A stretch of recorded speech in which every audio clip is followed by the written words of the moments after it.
Welcome back to Cityline. Well, with me is somebody who I never pass up a chance to say hello to.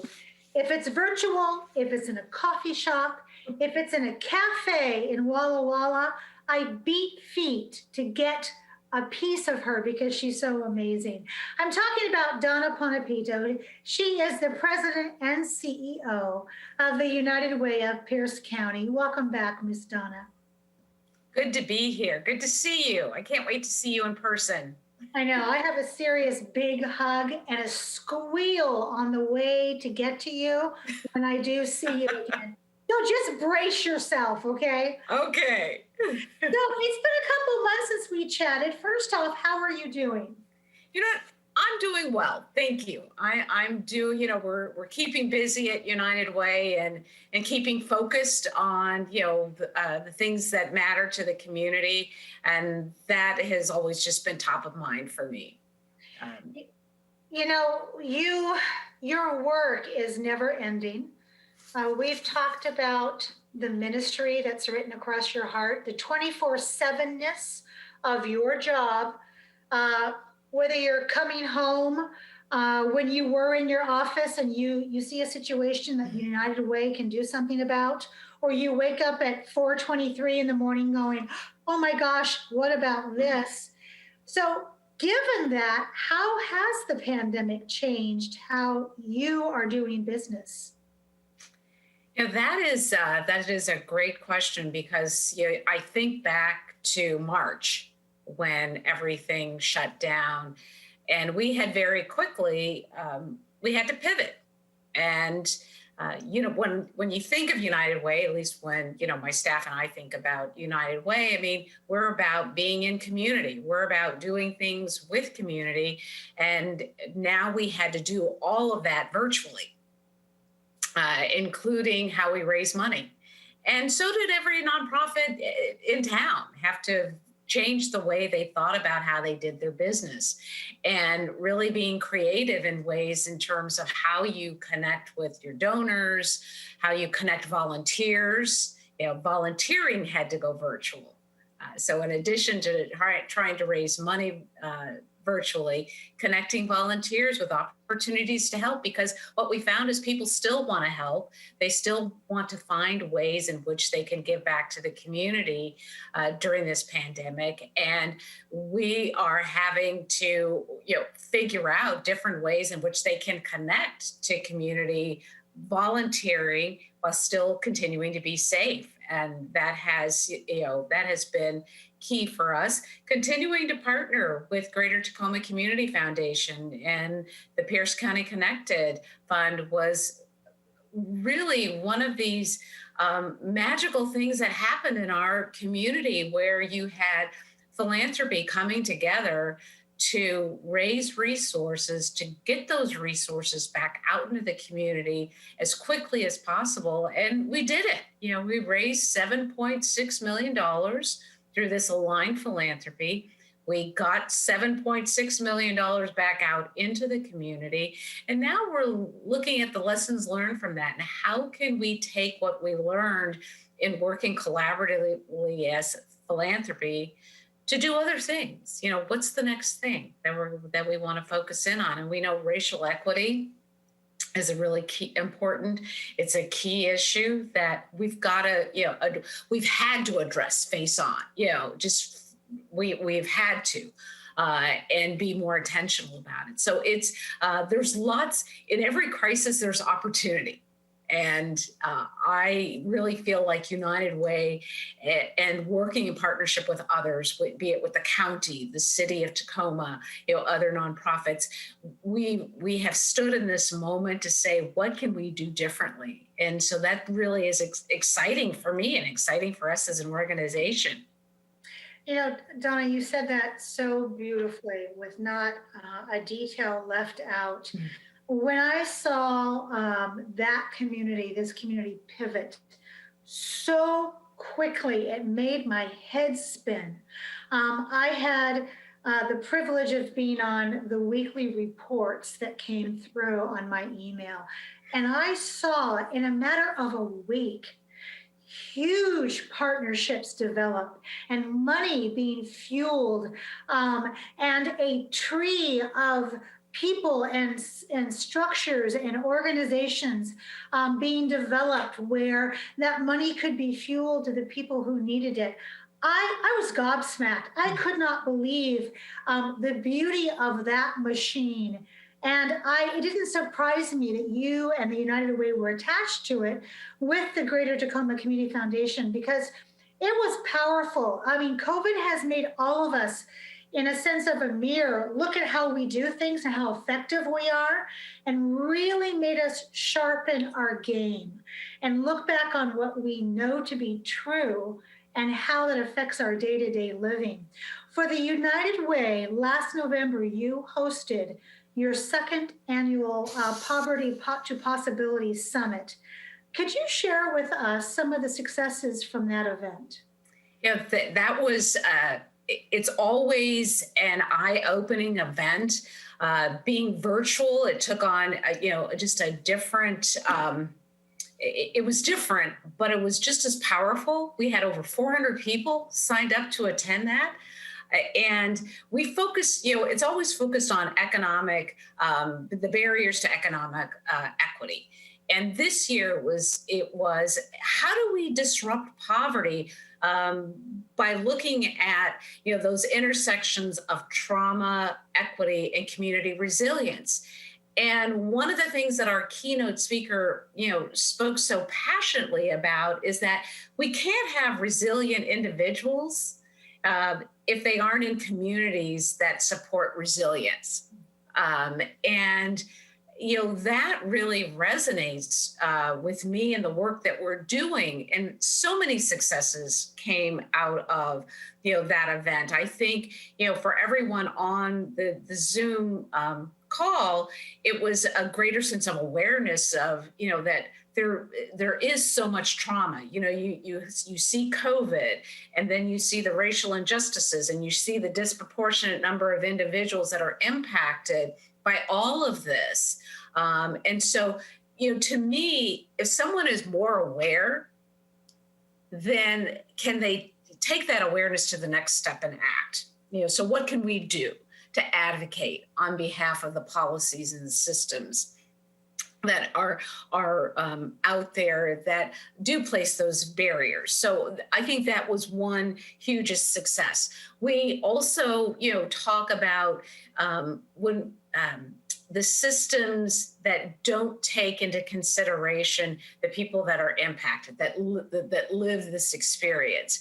And one of the things that we do in partnership with the University of Washington Tacoma is we have this workshop that people could then take information that we had gathered from people that lived experience and how do we create prototypes? How can we think out of the box in terms of solving these things? We know that food, housing, technology, those are all, access to the technology are all things that people are struggling with. And so how can we create different ways in which people access those? So I thought that was something, very positive. And then our pitch to ditch.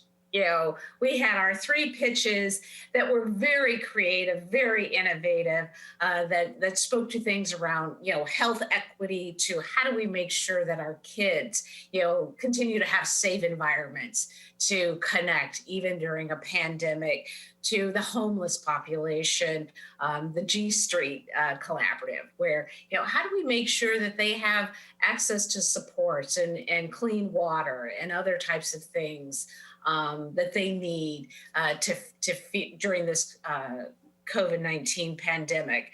So it's, the work will continue. The work, and we've got reports, everything is on our website, the videos, the entire program is on our website. But I think we always have to keep in mind that as we're looking to solutions, that the individuals that have that lived experience have to be in the center of it. Because too many solutions are created, and the folks that have to deal with it every day aren't even acknowledged. And so we keep pushing that message and keep advocating that message as well.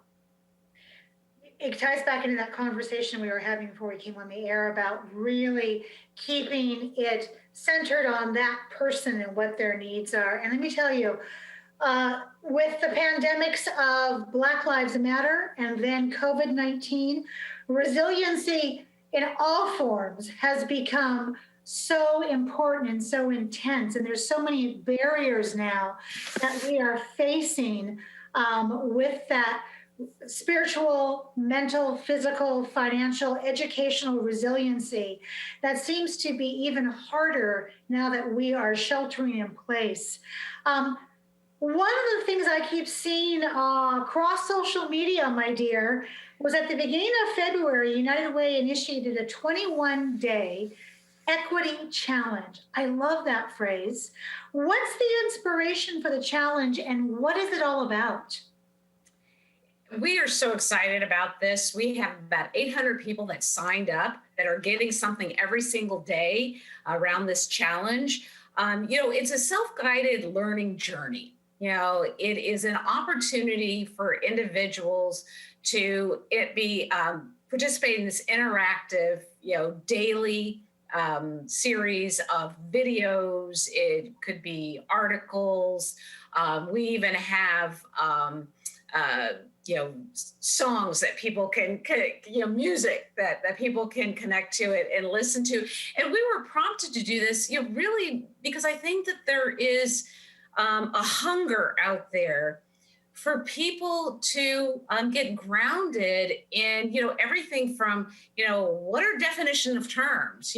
Some people hear terms like white privilege or white supremacy, or, I'm not racist, or, what does it mean to have a stereotype? And so it's important, that, we provide that information out to the community. And so, each day, what we hope is that people get inspired to act, that they get, that they can take it back to their workplaces. We know that workplaces are interested in this information.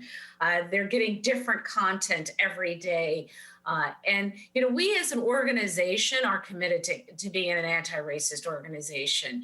We want to be able to show the community that United Way is firmly grounded in racial and social justice. We've always been that way, but I think it's even more important that we take what we've always done and be more outward facing. And so having this challenge is a way for the community to come together, to be able to talk about this. And we have opportunities for people to come together during this 21-day challenge to share and to discuss. And we've even given a facilitator's guide so that you don't even have to be a part of our discussions. You can take this guide and create your own groups. Companies can use it to create their own groups. So we're very excited about it. We want to have opportunities to do it again. And we've been receiving a lot of positive feedback. The information is on our website. It's too late to sign up for this 21 days, but as you said, social media, we've been taking snippets every day and putting, things on social media that people can access. But we've got to tackle this head on.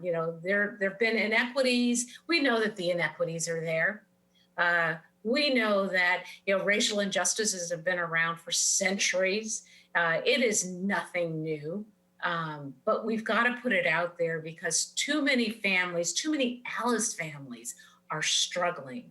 And those Alice families are disproportionately families of color. And we've got, if this 21-day challenge can just help people understand that, this is not just a Black issue, or a white issue. This is a community issue that we have to deal with. And my hope is that we can get more people to be active, and not just be an ally, but, be someone who is active in addressing these issues that we can move on as a community and be at a better place. You've said, gosh, such a wealth of information that's touched my heart and brought little tears to my eyes. It's time for us to wake up. I put discrimination and racism and white supremacy and white privilege in the same category as homelessness and hunger. It exists because we allow it to exist. And so now it's time for us to step up and be a part of this solution and learn how to make amends for the 400 years that we have allowed this to go on. You have caught the attention, you being the United Way, of the Kaiser Foundation Health Plan of Washington. They've launched an initiative to combat ongoing racial disparities and economic opportunities in the community it serves. You have been doing such a great job. They awarded a $1 million grant over 3 years to the United Way. How will that money, Donna, help you provide important services that we're talking about? Well,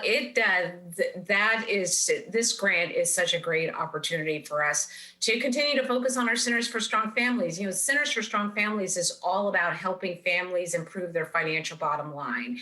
And so what this grant will do will help us to build capacity for the 7 organizations that are a part of our Center for Strong Family network, which is most important because they've been impacted during this COVID-19 pandemic as well. It will also give us an opportunity to expand. One of the things that has been really important to me since I've been here, which is 7 years now, if you can believe it, is to make sure that we are targeting our entire area. So we have centers in Bethel. We're looking at how do we expand out into the Sumner area? How do we continue to make those connections with community colleges? So those resources will help us to continue the work that we're doing with Centers for Strong Families. Over 1,500 families have been impacted in some manner in one of our centers that are part of this network. And what we want to continue to do is to see how can we help more families increase their income, decrease debt, and improve their ability to acquire assets. And we're seeing it even during the COVID-19 pandemic, if you can believe it, with so many families struggling. We are seeing families that are managing their debt, improving their credit scores, and being able to be on that path to not only self-sufficiency, but we want people to thrive. It can't just be about being self-sufficient. So this grant will help us do this. It will help us also hopefully begin to look at how we can close some of those racial equity gaps, because those gaps are continuing. So how can we do things better? How can we help support the organizations that are doing that work on a day-to-day basis, do their work better? So my last question for you is, how can our viewers help you do the important work that you do for our community? Yes. You know what? Support your local nonprofits. I want folks to give to United Way and to support the work that we do, but there are so many nonprofits that are struggling. So support your local nonprofit organizations. They need your help. Look for ways to volunteer. Go on to United Way's website. We have virtual opportunities. There's organizations that need your help. So volunteer. And then, I think the most important thing, is advocate, on behalf of families. Change is only going to happen when there is enough public and political will to make these changes happen. And so advocate and volunteer and give. Those are the things that you can do to support your community, to support United Way. We're right now, we've been meeting with our legislators to support the various policies and bills that are out there. And we'll put our policy agenda on our website, so you can always check out United Way's website at www.uwpc.org. I love that. Give until you can give no more, and then give some more, huh, Donna? Absolutely. My dear, thank you so much for joining me today and for taking time out of your busy and heavy schedule. It's so good to see you. Thank you for always bringing us good news and hope and also a challenge for us to step in and to really be a part of this solution. So, my love to you and to your fabulous husband, Joe, and to the rest of that amazing team that you lead that we couldn't get on the Zoom. So, you take care, and I want you back in my space soon. Great. Thank you so much, Amanda. Good to see you. Good to see you too, my dear. We have much more to come on Cityline, and we'll be right back after this quick break.